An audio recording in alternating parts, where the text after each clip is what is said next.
दूता media power of news.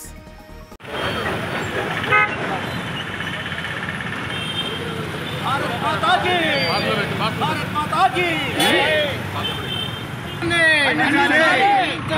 Jammu Kashmir उग्रवाद मेदाన్ని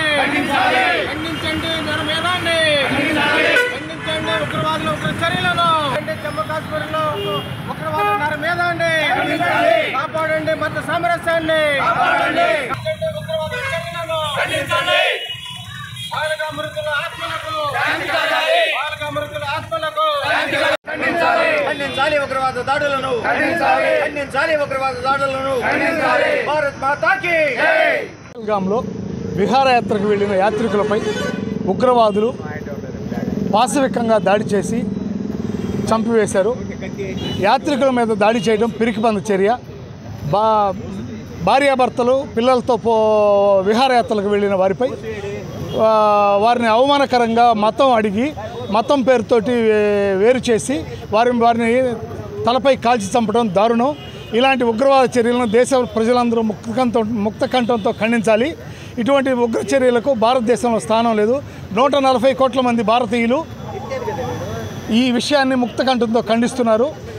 ఇటువంటి దాడులు భవిష్యత్తులో జరగకుండా 140 కోట్ల మంది ప్రజలు అప్రమత్తమై ఇటువంటి దాడులకు వ్యతిరేకంగా ఏదైనా సమాచారం తెలిస్తే పోలీసులకు తెలియజేయాల్సిన అవసరం ఉంది. ఇటువంటి దాడులు భవిష్యత్తులో జరగకుండా మనందరం కూడా మనకు తెలిసిన సమాచారాన్ని ప్రభుత్వానికి తెలియజేయాలి.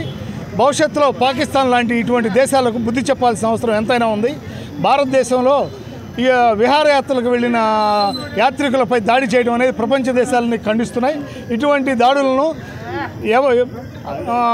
బాపట్ల జిల్లా ఏపీడబ్ల్యూజే ఖండిస్తున్నది. జమ్మూ కాశ్మీర్ పహల్గామ్లో టూరిజం కోసం వెళ్ళిన భారతీయులను ఇదే దేశంలో భారతీయులను ఒక ఉగ్రవాదులు పాకిస్తాను బాసటతో ఉగ్రవాదులు రెచ్చిపోయిన మూక భార్య ముందే భర్తను కాల్చి చంపారు. ఒక మతం అడిగి మీరు ఏ మతం అని అడిగి ముస్లిమా హిందూ అని అడిగి హిందూ మతం అంటే కాల్చి చంపారు. 2 సంవత్సరాలు పిల్లలు ఉన్నాయని కాళ్ళు గడ్డం పట్టుకున్నా కూడా పిల్లలను చూపించడం కూడా తలకు గురిపెట్టి అంటే కాల్చి చంపారు నిమిషంలో. అలాగే 10 రోజుల కిందటి వివాహమైన భార్య కూడా కాళ్ళు పట్టుకుంది, అయ్యా చంపద్దు మాకు 10 రోజుల కింద వివాహమైందని. అయినా కూడా కనికరం లేకుండా ఆ ఉగ్రవాద మోక కాల్చి చంపింది. ఇలాంటి ఉగ్రవాదులకు భారతదేశంలో స్థానమే లేదు. ఇలాంటి వాళ్ళని ఏరి కోరి భూస్థాపితం చేయాల్సింది. ఇలాంటి ఉగ్రవాద ముఠాను స్థానం కల్పిస్తున్న పాకిస్తాన్కు బుద్ధి చెప్తాం త్వరలో. వాళ్ళు ఈ శిఖరంలో ఉన్న అద్దం పాతాలలో ఉన్న వాళ్ళని గుర్తులు వెంటాడుతాం. ఇది భారతదేశం సహనంతో మీరు రెచ్చగొడుతున్న అంశం ఉగ్రవాదుల ముఠ. ఈ మొక్కకి తగిన మూల్యం చెల్లించుకోవాల్సిన అవసరం ఆసన్నమైంది. కాబట్టి ఉగ్రమొక్కలారా కాసుకోండి, తేల్చుకుందాం. ఈ భారతదేశం ప్రతి ఒక్కళ్ళు కూడా 140 కోట్ల మంది ఉమ్మి వేసినా కూడా మీరే కొట్టుకుపోతారు. ఆ అగ్రజాలంలో మీరు నిమిషం కూడా ఉండలేరు, మాసి మడైపోతారు.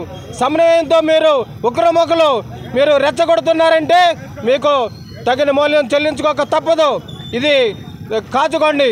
భారతదేశంలో ఇలాంటి ఉగ్రమొక్కలకు చోటే లేదు. వాటికి చోటు కల్పిస్తున్న పాకిస్తాన్ కూడా తగిన బుద్ధి చెప్తాం. ఇది భారతీయుల హెచ్చరిక.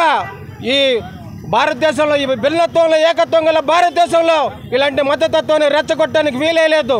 మీరు రెచ్చగొట్టాలనుకుంటే భూస్థాపితం అవుతారు. ఈ భారతదేశం ఇది తుది హెచ్చరిక మేము జారీ చేస్తున్నాం. For more updates please subscribe Dootha media.